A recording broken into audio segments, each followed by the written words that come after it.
A'udzubillahi minasyaitonirrajim. Bismillahirrahmanirrahim. Assalamualaikum warahmatullahi wabarakatuh. Innal hamdalillah kami ni'amillati faddalna ilaina ala wa hiya bi ni'matil iman wal islam bi ni'matis sihat wal farag. Asyhadu an la ilaha illallah wahdahu la syarikalah wa asyhadu anna sayyidana Muhammadan abduhu wa rasuluh arsalahu ila alami kullihi basyiran wa nadhira. Innallaha wa malaikatahu yusholluna 'alan nabi ya ayyuhalladzina amanu shallu 'alaihi wa sallimu taslima. Allahumma shalli wa sallim ala sayyidina Muhammadin salatan wa salaman daimaini mutalazimaini ila yaumiddin. Amma ba'du. Puji syukur kepada Allah Subhanahu wa taala dengan segala limpahan kasih sayangnya kepada kita di pagi hari yang cerah ini menjelang siang. Alhamdulillah kita bersama di tempat Al-Alamah guru kita Dr. Yusuf. Alhamdulillah beliau sudah luar biasa memberikan tempatnya untuk kita berkumpul, yang dimana suatu ketika Rasulullah SAW melewati suatu perkumpulan zikir, di mana para malaikat ikut berbondong-bondong menempatkan sayapnya mendoakan para ahli zikir dalam suatu majelis tersebut. Maka semoga kita juga termasuk bagian daripada itu, yang di bagian hadis Nabi Sallallahu Alaihi Wasallam. Alhamdulillah. Kepada baginda Nabi Sallallahu Alaihi Wasallam banyaklah kita bersalawat. Aulan nasu bi yaumal qiyamah aktsaruhum alaihi shalah. Rawahu Tirmizi. Orang yang paling utama umat Rasulullah Sallallahu Alaihi Wasallam di hari kiamat adalah orang yang terbanyak selawatnya kepada baginda Nabi Sallallahu Alaihi Wasallam. Tadi kita sudah membaca Simputurah, Masya Allah, karya para habaib yang begitu dahsyat, dan di mana penulisan Silatun Nabawiyah berbagai varian. Ada nazam, ada saja tulisan yang biasa, tapi semuanya intinya adalah bagaimana mengenal baginda Nabi Sallallahu Alaihi Wasallam dengan segala bentuk. Masya Allah. Bapak Ibu yang berbahagia yang kami muliakan, terkhusus guru yang mulia dan Habib yang kami muliakan semuanya tanpa terkecuali yang ada di majelis ilmu ini. Bapak Ibu yang kami muliakan, tema kita pada kesempatan ini adalah tiada kebahagiaan tanpa cinta kepada Rasulullah Sallallahu Alaihi Wasallam, dan mencintai itu dengan sepenuh hati, jiwa dan raga kita. Sekarang kita berbicara masalah cinta. Cinta ini tidak akan timbul, Bapak Ibu yang kami muliakan, kalau kita tidak mengenal siapa yang kita cintai. Rasulullah Sallallahu Alaihi Wasallam, cara pengenalannya adalah berbagai cara. Salah satu di majelis ini, kita berkumpul di sini, membaca Simputurah, kita mengenali, kita memahami, berusahalah memahami sedikit demi sedikit apa yang kita baca. Kemudian meresapi apa yang kita baca. Kemudian merasakan seakan-akan Rasulullah Sallallahu Alaihi Wasallam hadir di depan kita. Maka itu Bapak Ibu yang kami muliakan, kami hadir di sini Ustaz, Syekhuna, saya rasanya kayak kembali ke negeri Syam, gitu ya, karena hamba ini pernah hidup di negeri Syam. Jadi negeri Syam itu negeri para ahli zikir, banyak para tarikah. Di situ tempat kami kuliah adalah tarikahnya Naqsyabandiyah, gitu ya, Masya Allah, ya, Syekh Ahmad Tuftaru. Jadi kalau Jumat itu dari pagi sampai sore itu, Masya Allah, sudah kumpul di situ. Masya Allah, luar biasa. Jadi kami seakan-akan kembali reuni itu ya, Ustaz Syekhuna, itu ya, kepada di sana, Masya Allah, luar biasa. Dan Alhamdulillah Syekhuna menghidupkan itu, dan juga pernah kami hadir juga di tempat Ustaz Latif ya, di Al-Hidayah. Masya Allah juga luar biasa jamaahnya juga. Allahu Akbar.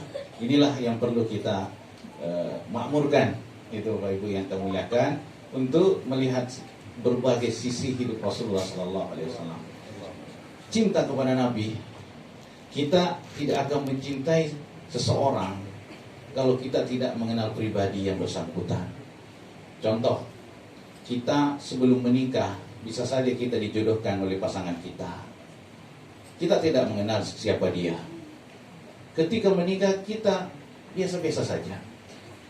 Namun ketika sudah menikah, kita mengenal satu dengan yang lain.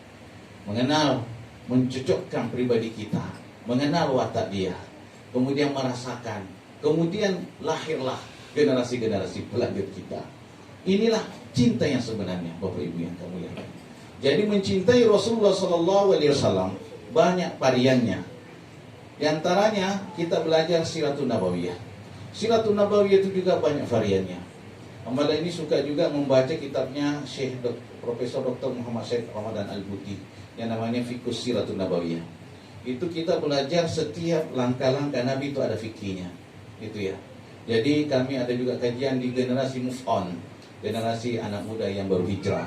Itu juga kita harus mengenalkan ke mereka itu sisi-sisi Nabi Shallallahu Alaihi Wasallam dari segala bentuk kehidupan baginda Nabi Shallallahu Alaihi Wasallam. Jadi masya Allah luar biasa. Hamba ini berusaha meresapi dengan biasa bergabung dengan seperti ustaz, seperti kelompok ini tarikat. Bahkan kami juga mengambil juga salah satu tarikat tapi tidak terberat ustaz ya dari Syekh Imam Syazili gitu ya. Zikirnya tidak terlalu berat gitu ya.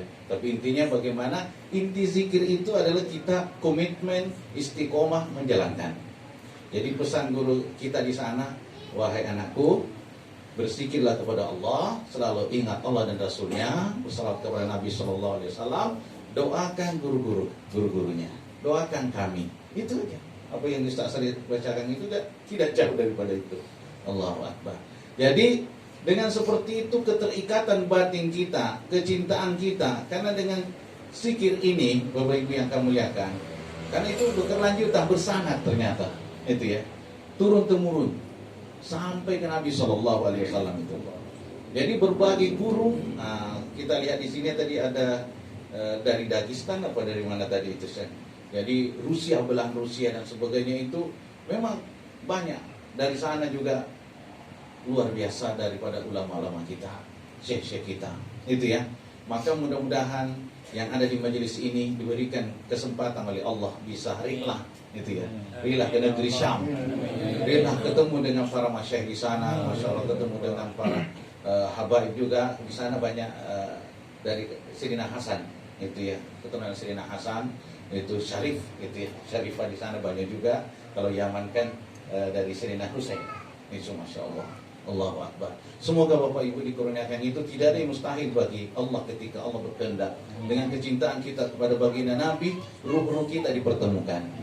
Kenapa? Kita hikmahnya kita bersuci sebelum kita tidur. Karena ada salah satu karangan para habib, itu para habaib, bahwa ketika kita tidur dalam keadaan kita suci, ruh kita ini yang sucinya akan dipertemukan dengan ruh-ruh yang suci, dengan orang-orang yang soleh, orang-orang yang masya Allah para aulia dipertemukan oleh Allah SWT. Itu luar biasa Bapak Ibu. Nah, intinya di sini dengan belajar pelan-pelan. Karena mengamalkan suatu sunnah tidak mungkin langsung simsalabim. Proses dakwah Rasulullah SAW panjang. Maka hamba ini juga ingin berusaha menggabungkan antara dunia akhiratnya. Jadi sisi Nabi SAW itu ada dunia akhiratnya. Kita melihat Rasulullah SAW. Di sini kita lihat hamba ini membaca dalam satu Siratun Nabawiyah. Jadi Nabi ketika dilahirkan dalam keadaan yatim. Kita sudah tahu semuanya. Dan di mana ayah beliau Abdullah sudah meninggal ketika beliau dikandung. Tapi Siti Aminah, Sayyidatu Aminah melihat dalam rahimnya, perutnya, dalam mimpinya yang ada dalam dirinya itu cahaya yang memancarkan ke negeri Syam. Itu ya. Karena ternyata tempatnya orang soleh, karena orang baik itu di mana? Sebagaimana hadis Nabi, Allahumma barik lana fi yamanina wa syamina. Itu ada hadisnya itu. Ya Allah berkahilah negeri Yaman, negeri Syam. Ya, tidak kan? Najinan itu tanduk syaitan. Itu kata Rasulullah SAW. Allahu Akbar. Kan luar biasa ini. Itu. Jadi kalau mau melihat sebaik-baik penduduk di bumi ini di akhir zaman, kalau sudah buruk penduduk Syam atau Yaman, maka sudah buruk dah seluruh dunia ini. Tapi kalau masih baik, insya Allah disitulah orang-orang pilihan di muka bumi ini. Itu Bapak, tidak bisa dipungkiri itu. Karena ayat Quraisy itu ila fi Quraisyin ila fi rihlatas syita was sayf. Kalau kita mempelajari di situ bahwa kebiasaan orang Arab itu rihlah, jalan.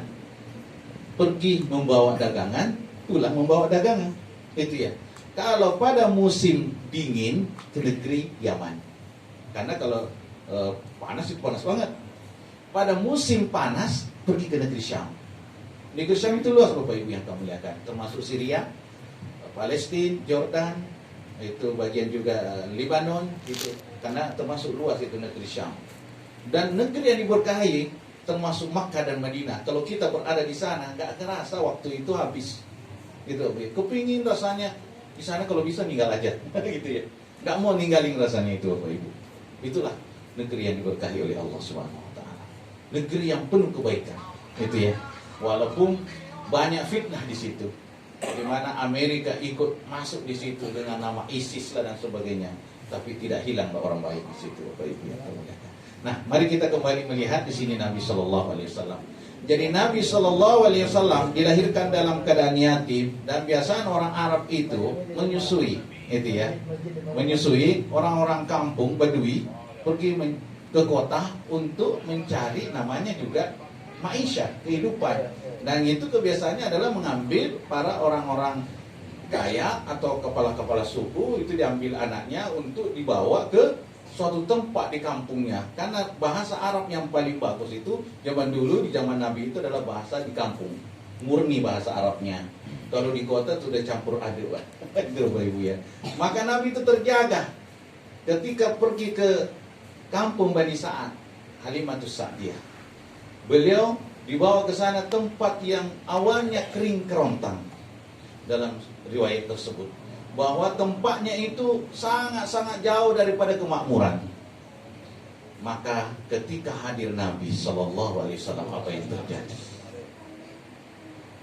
Masya Allah, alam yang ada di sekitarnya, tempat Sayyidatul Halimatus Sa'diyah, tempat Bani Sa'ad yang awalnya kering kerontang, dengan kehadiran Nabi berkat Rasulullah SAW yang masih kecil, maka menjadi menghijau.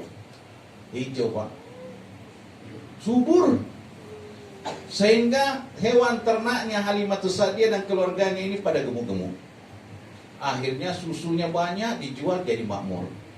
Jadi ketika kita menghadirkan Rasulullah SAW di diri kita, Nabi itu sebenarnya tidak meninggal. Karena kalau kita mencerahi Nabi ke Madinah, sebenarnya tujuan ke Madinah itu bukan mengambil arba'in.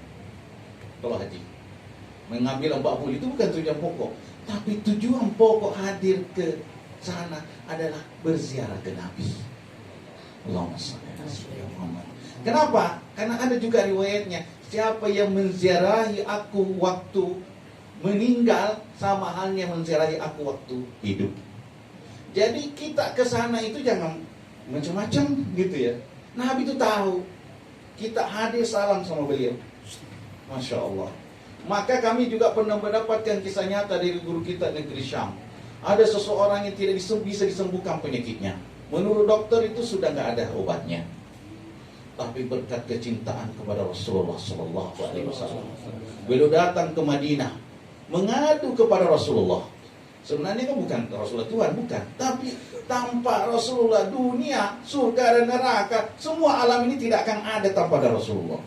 Itu. Maka beliau meminta, ya Rasulullah, dengan kecintaanku kepada engkau ya Rasulullah, ada penyakitku yang begitu dahsyat, kalau menurut dokter tidak bisa disembuhkan. Ya Allah, Allah masfi, ya Allah sembuhkanlah aku ya Rabb, sembuhkanlah aku ya Rabb. Maka keajaiban dari Allah, Allah sembuhkan. Itu.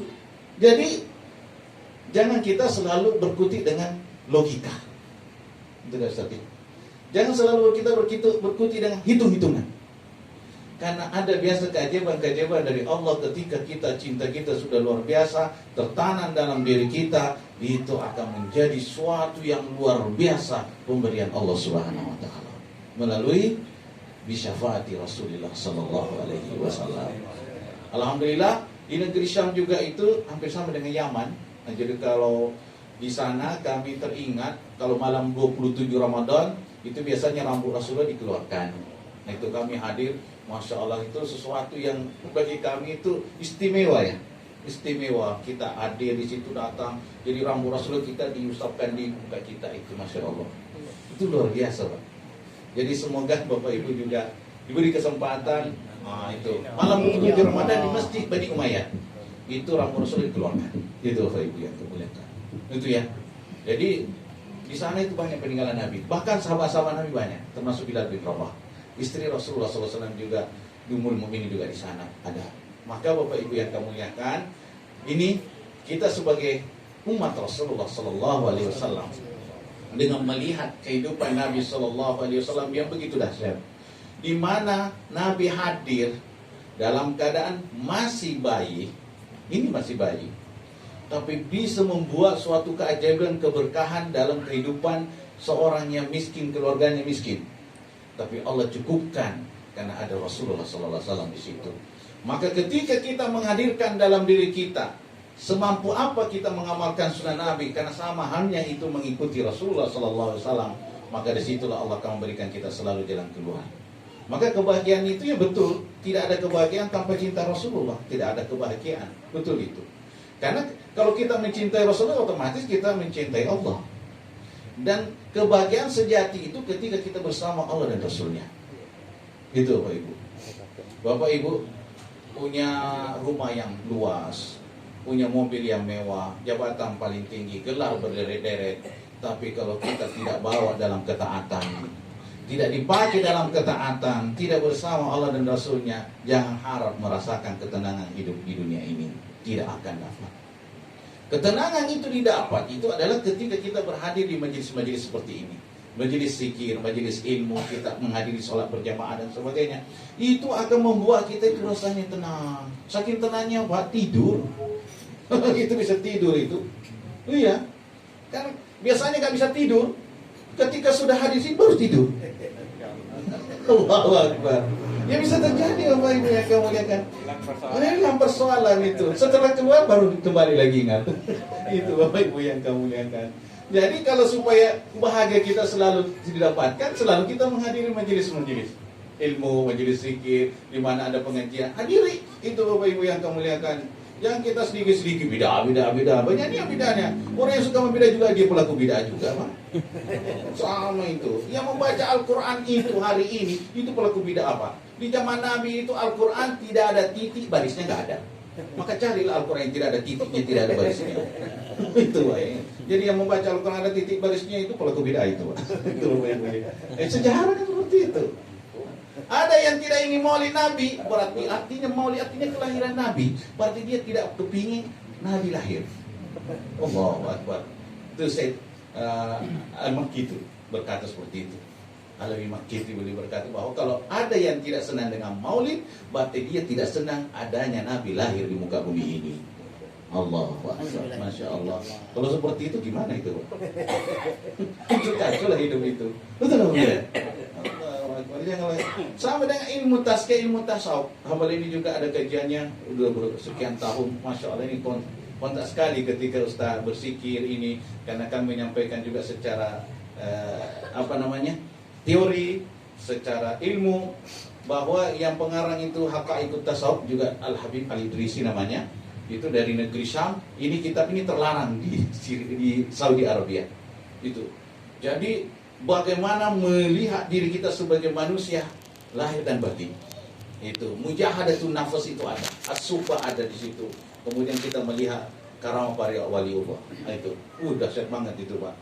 Kalau memang kita ketemu bukunya boleh dibeli gitu ya. Boleh dibeli Haqaiqut Tasawuf. Itu karangan Habib Al-Idrisi tidak salah itu. Itu luar biasa. Kita itu dari negeri Syam, yang dimana kita bisa mempelajari antara syariat, hakikat, ma'rifat. Itu kita akan bisa mengenali di situ. Kita kembali, sudah cukup atau lanjut lagi? Ya. Takutnya ini ada takut sama Syekh gitu ya. Sama Bibi. Insya Allah. Nah, kita lihat lagi Rasulullah SAW. Karena di sini kita datang di sini adalah membuka cakrawala kita, ruh dan jasad kita, Bapak Ibu ya. Jadi Nabi SAW ketika beliau berada di keluarga Halimatus Sa'diyah ternyata membawa kegembiraan yang luar biasa.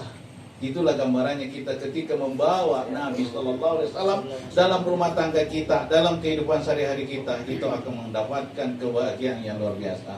Itu Bapak Ibu. Dan ketika sudah sampai 2 tahun beliau bersama dengan Rasulullah SAW, apa yang terjadi? Kepingin nambah, Pak. Kalau zaman dulu kan nggak ada telepon-teleponan, Pak. Halo-halo nggak ada. Ya otomatis harus kembali ke Mekah, minta izin nambah. Jadi otomatis minta kepada keluarga Nabi, yaitu kakeknya Nabi kepada ibunya Nabi. Boleh nggak aku nambah lagi? Rasulullah SAW itu begitu luar biasa.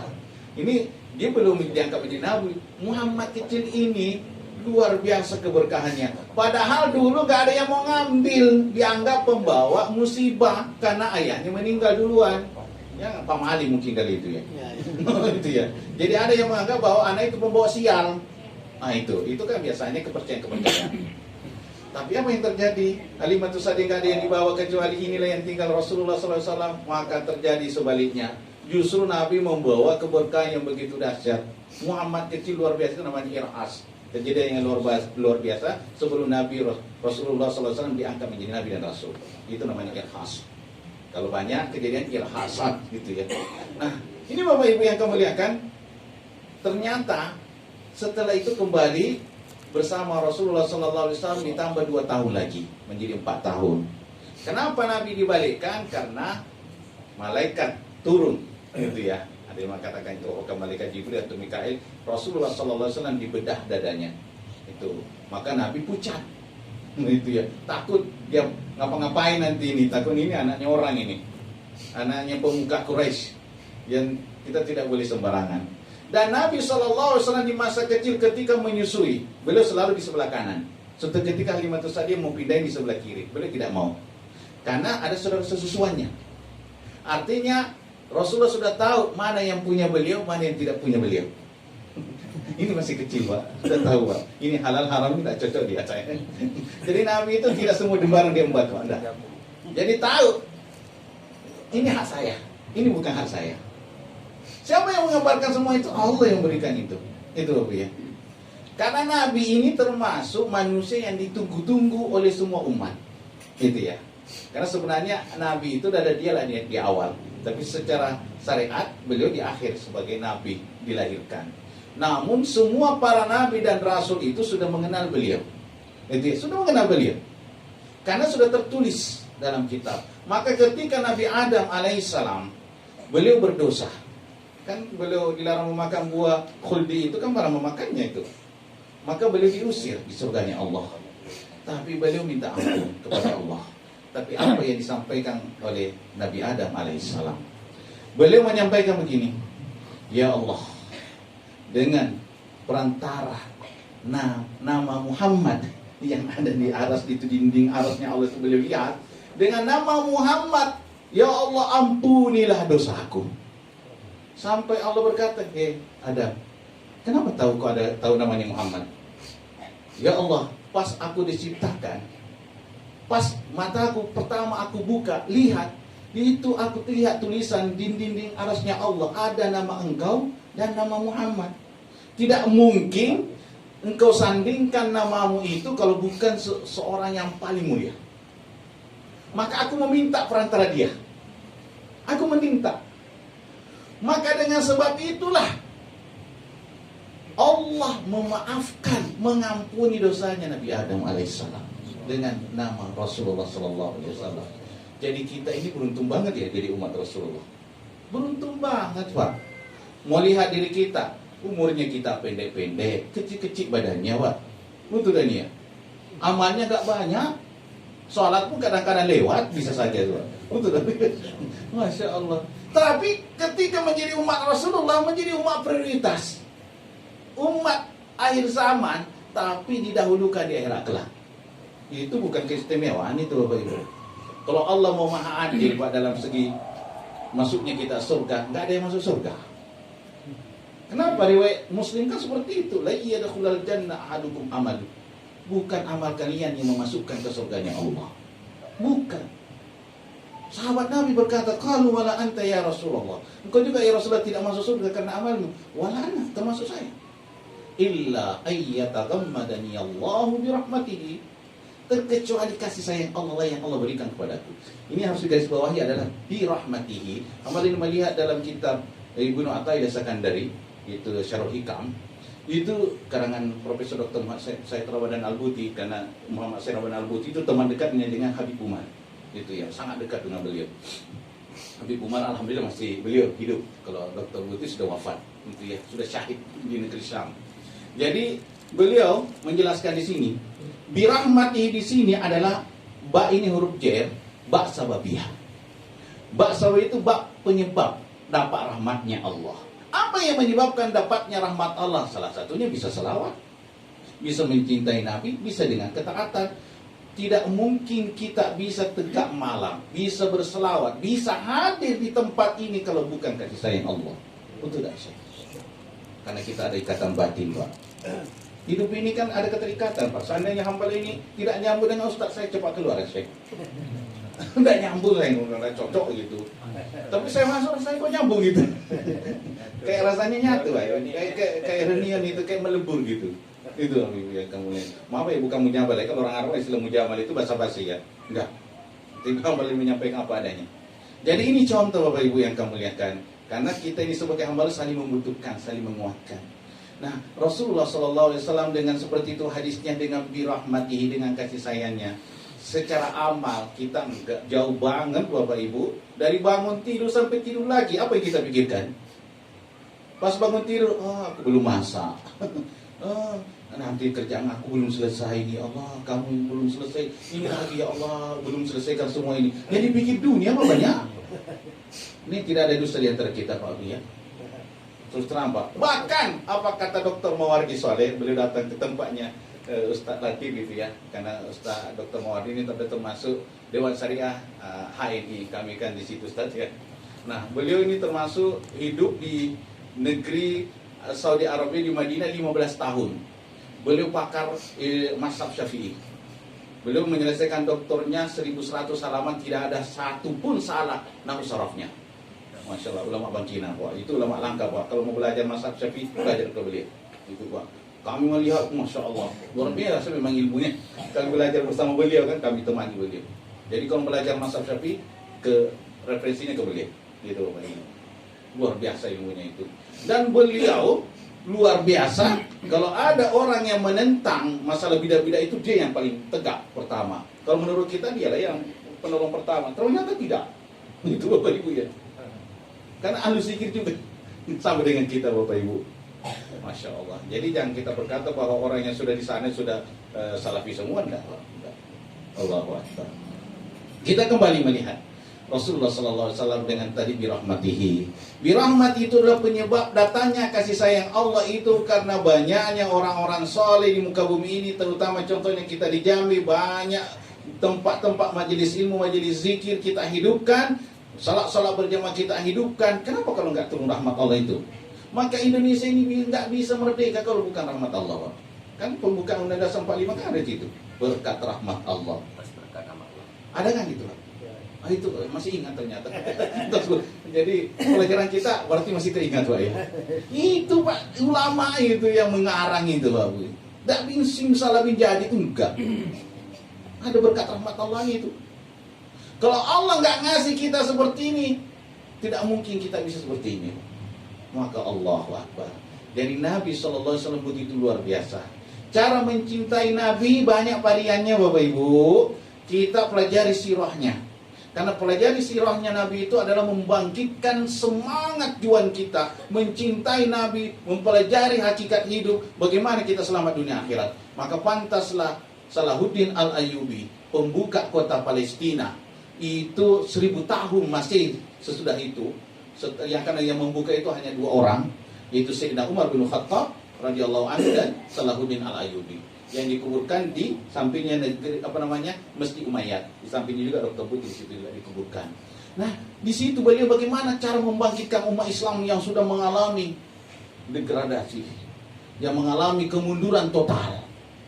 Padahal KTP-nya Islam Pak, Muslim. Cara membangkitkan beliau bagaimana? Maka dibuatlah musabaqah, bukan misalnya mau musabaqah tilawatil Quran, tapi musabaqah penulisan Siratun Nabawiyah. Allahu Akbar. Dan siapa yang menjadi pemenangnya? Imam Ja'far Al-Barzanji. Nah, itulah yang dibaca Bapak Ibu.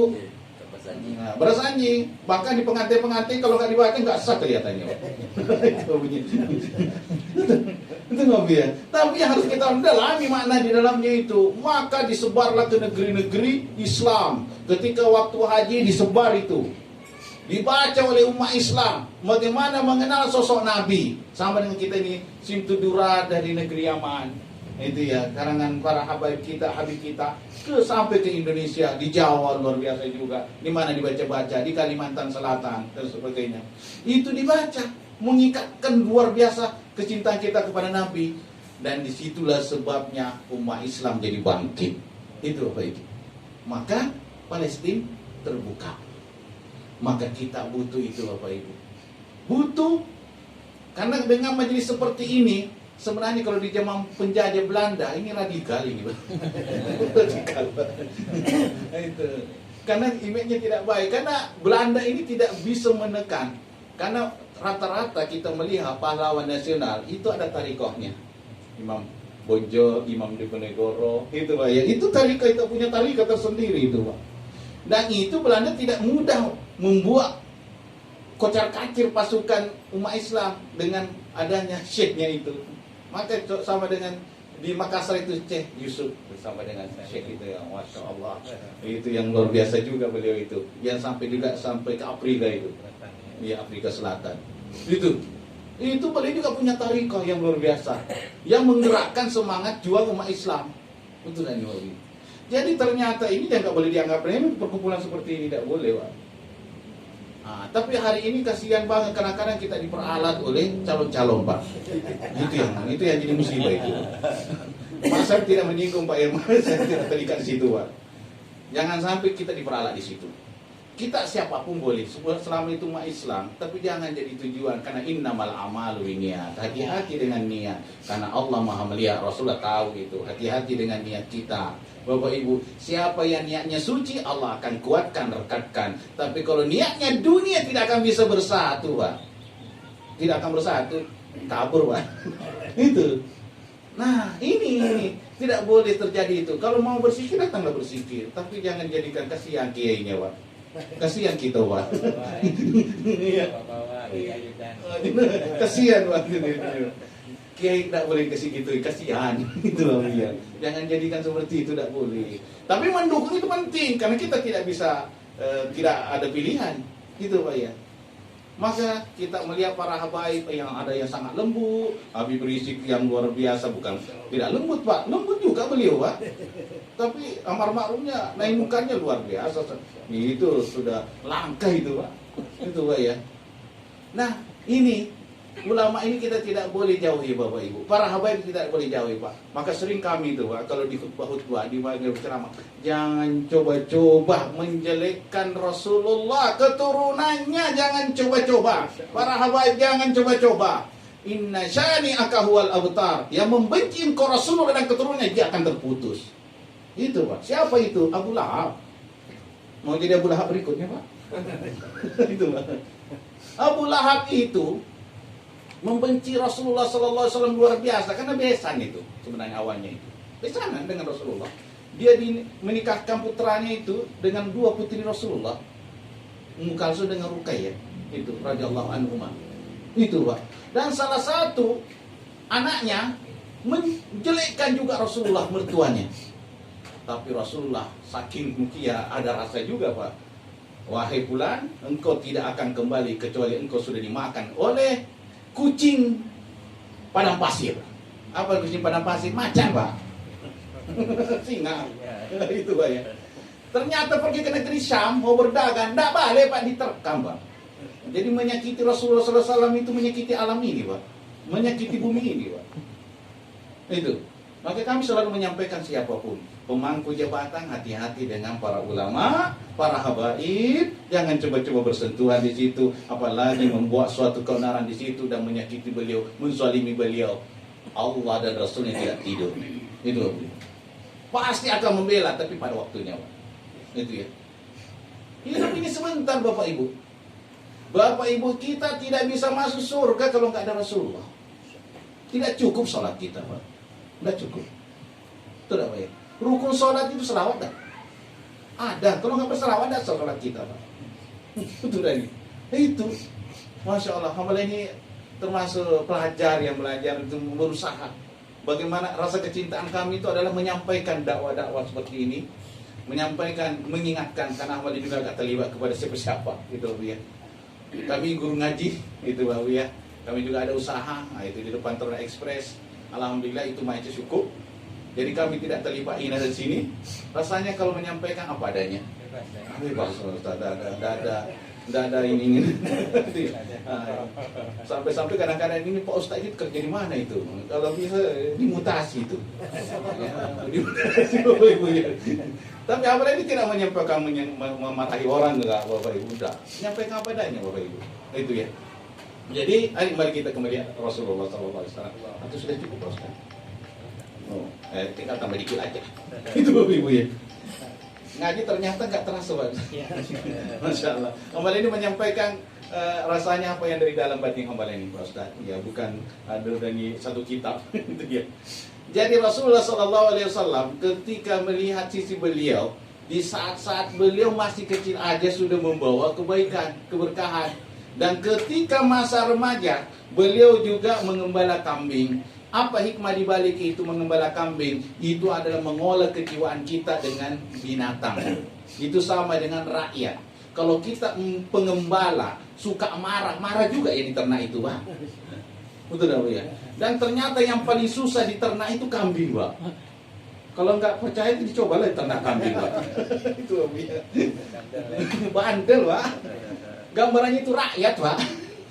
Jadi kalau mau jadi pemimpin, bagusnya itu calon-calon itu bagusnya ternak kambing dulu, Pak. Bagaimana merasakan bandelnya kambing itu. Begitulah gambaran rakyat yang suka ngeyel. Yang tidak pernah benar, pemerintah itu nggak pernah benar, Pak. Allahu Akbar. Dan kambing seperti itu gambarannya. Rasulullah SAW bagaimana jiwa beliau? Hatinya lembut. Bahkan Nabi SAW itu orang Yahudi. Suatu ketika kan Nabi itu kan pernah berutang sama orang Yahudi. Penuh berutang. Tapi ini Yahudi ini ulama juga. Ahlul kitab. Paham betul kitab itu. Sampai-sampai belum jatuh tempo datang kepada Nabi dan sahabatnya. Rasulullah lagi sholat dan berkumpul dengan sahabatnya. Nabi didatangi dan dicekik. Kemudian berkata, Muhammad, lunasi utangmu. Karena kebiasaan orang Arab tidak melunasi utang. Wah, ngomongnya kurang ajar banget itu. Apa kata Sayyidina Umar, ya Rasulullah kalau diizinkan tak balas itu. Tapi apa? Rasulullah itu siapa?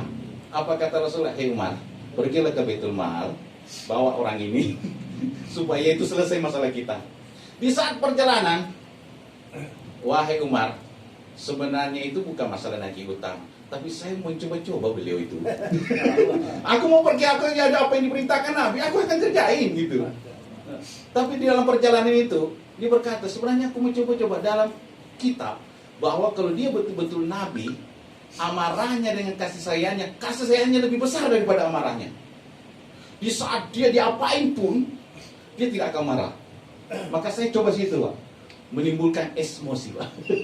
Emosinya tingkat tinggi dibuatnya, Pak. Nabi tidak emosi, Pak. Sahabat Nabi marah, Pak. Itu ya manusia. Kalau kita lihat seperti itu kan tidak mungkin kita membiarkan Rasulullah seperti itu. Kita marah. Ada yang coba-coba menghina Rasulullah. Banyak nggak kita sebagai umat Rasulullah, walaupun kita nggak sempurna, marah nggak kita kalau ada yang menghina Rasulullah? Marah kan, Pak? Apalagi nampak di depan mata, Bapak Ibu. Jadi akhirnya apa kata si Yahudi ini? Sebenarnya bukan masalah mau nagih utang, tapi aku mau mencoba-coba beliau. Nabi benar nggak dia Nabi? Karena saya sudah melihat tanda kenabian itu ada di pundaknya, itu ada tulisan Muhammad itu ada. Kemudian kasih sayangnya, amarahnya itu semarah apapun dia bisa menguasai diri beliau, dan pemaafnya lebih tinggi daripada amarahnya. Maka ternyata terbukti. Maka sekarang wahai Umar, asyhadu an la ilaha illallah wa asyhadu anna Muhammadur Rasulullah. Penyebab itulah dia masuk Islam, Pak. Si Yahudi itu kan pintar, Pak. Dia belajar, Pak. Itu Allahu Akbar. Maka Rasulullah seperti itu gambarannya, Bapak Ibu yang kami muliakan. Jadi dahsyat banget, Bapak Ibu. Di masa kecil orang sayang semua, Pak. Jadi umur 40 ke bawah nggak ada yang benci Nabi, Pak. Nggak ada, Pak. Tapi setelah 40 ke atas baru muncul permusuhan itu. Karena menyampaikan agama tauhid. Tidak boleh menyembah berhala, memutuskan silaturahim, bermusuh-musuhan, seperti hukum riba nggak boleh. Nah ini berlawanan semua kebiasaan orang Arab. Karena Nabi itu luar biasa, senang semua orang dimanapun. Sampai-sampai Nabi itu sering kami juga baca, ada suatu ketika, ya Rasulullah, kalau aku bersama engkau, aku ingat akhirat. Tapi kalau aku meninggali engkau, lupa lagi. Itu Pak, sampai dengan aku ketemu dengan Syekh, aku ingat akhirat rasanya.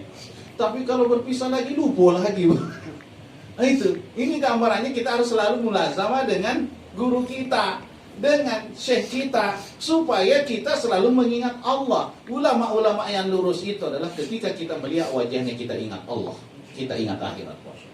Bukan mengingat dunia, Pak, ini berapa ini Pak Anda? Nah itu Pak ya, Allah Akbar. Ya ini mobilnya 3 berarti. Nah, itu titipan saat itu titipan Allah. Karena yang mandang guru, mandang kiai bukan ingat akhiratnya. Oh iya, Masya Allah. Itu titipan bukan tujuan. Itu Pak ya.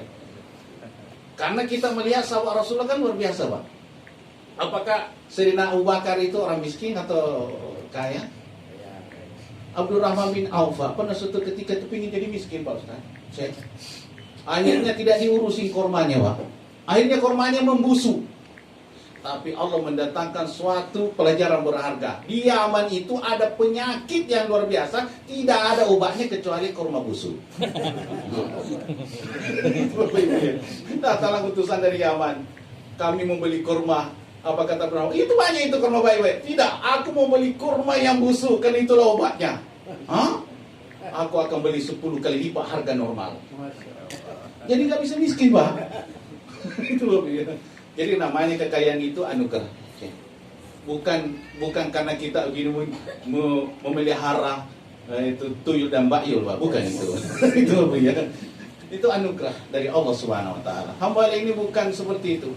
Yang ini titipan, Pak. Titipan. Gitu ya. Karena hamba ini melihat negeri Syam itu ulamanya saudagar. Jadi ulamanya di sana, kami kalau ngaji sama ulama di sana habis tasmi dikasih duit, Pak. Kalau kita Indonesia kan kebalikan, kita yang gaji Pak Ustaz.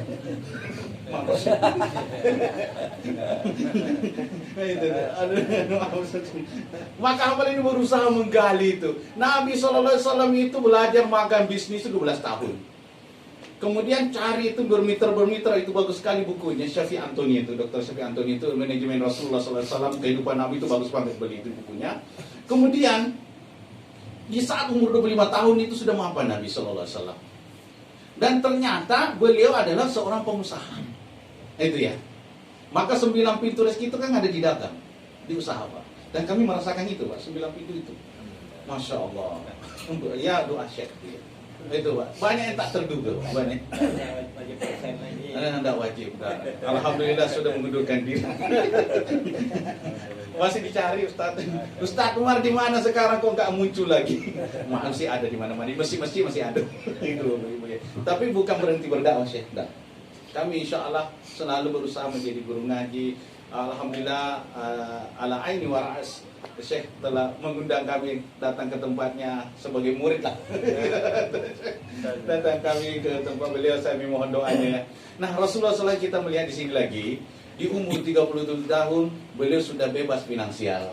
Dalam artian beliau sudah tidak terlibat dengan perkara maisha dunia yang menyibukkan, tapi sudah timnya sudah jalan. Hamba ini jalankan bisnis seperti itu, berbagi dengan mitra. Jadi di toko itu bukan kami yang kerja, Ustaz. Jadi ada orang tua kami seperti milik dia, ada tim yang kerja, yang mengalir itu ya. Karena bisnis itu harus ada bermitra, tidak bisa dewean. Itu lebih. Kalau kita dewean capek Pak, capek gitu ya. Nah itu hamba ini ada sedikit ilmunya di situ. Nah itu ada sedikit ilmunya, belajar di situ. Bukan karena hamba ini orang hebat, dah. Allah yang anugerahkan. Itu ya. Maka kami mengharap kepada semua Bapak Ibu yang kemuliakan, bila dikarunia oleh Allah ada sawit, ada pinang, atau ada dagang ini semuanya, maka sebagian keberkahan Allah itu manfaatkan di jalan Allah. Itu Bapak Ibu ya. Manfaatkan di jalan Allah. Karena senikmat-nikmat harta itu di tangan orang yang beriman. Betul apa? Dia tahu alamatnya kemana. Tapi kalau orang yang tidak tahu Pak, dipakai maksiat Pak. Itu.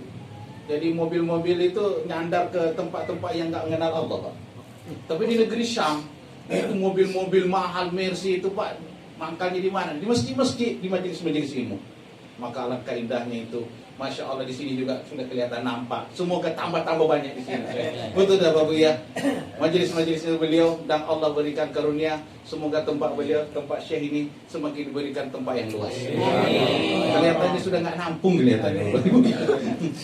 Ya, kita doakan beliau diberikan tempat yang lebih luar biasa. Insya Allah. Tidak ada yang mustahil. Saya doakan beliau. Semoga diberikan itu. Amin ya rabbal alamin. Ya kan kita doakan Bapak ya. Boleh kan guru kita doakan guru kita? Boleh. Karena kami kalau di negeri Syamsir, apa kalau kami ketemu dengan guru kita di sana, la tansana bidoa. Jangan lupakan doakan kami. Dahsyat kali Pak guru-guru kita di sana. Bukan merasa dia pemilik doa, Pak. Pemilik tempat sahibul maqam gitu, enggak. Maka oleh karena itu, di saat umur 40 tahun Nabi diangkat menjadi Nabi dan Rasul, itu umur dakwah.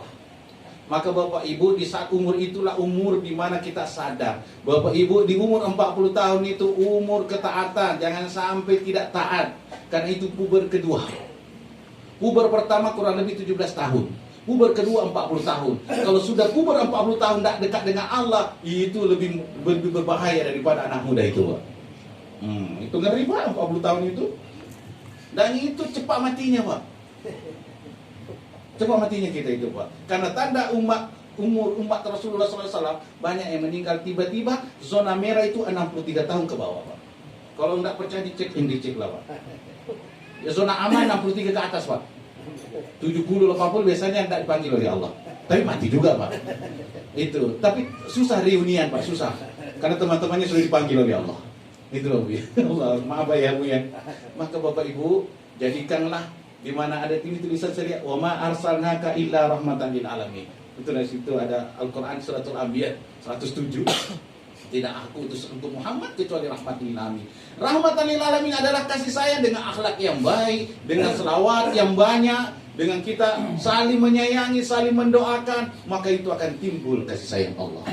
Maka dengan seperti tadi kita baca selawat, kita saling mendoakan dengan banyak selawat kepada Nabi, itu akan menyebabkan kita mudah-mudahan itu rahmatan lil alamin itu muncul di mana-mana berada. Maka Bapak Ibu yang kemudian kita mendapatkan nutrisi tingkat tinggi, gitu ya. Nutrisi tingkat tinggi kita hari ini kita sudah bersikir, kita juga mengisi otak kita untuk kita sama-sama saling berbagi, wa tawasau bil haqqi wa tawasau bis sabr. Bapak Ibu, kami tidak ingin memperpanjang karena sebenarnya mempelajari Siratul Nabawiyah itu ada tahap-tahapnya. Tidak mungkin selesai 1 jam. Tidak mungkin 1 jam. Kami hanya menyampaikan semampunya Syekh. Itu ya. Al-afu minkum. Lebih dan kurangnya mohon dimaafkan. Wassalamualaikum warahmatullahi wabarakatuh. Insyaallah.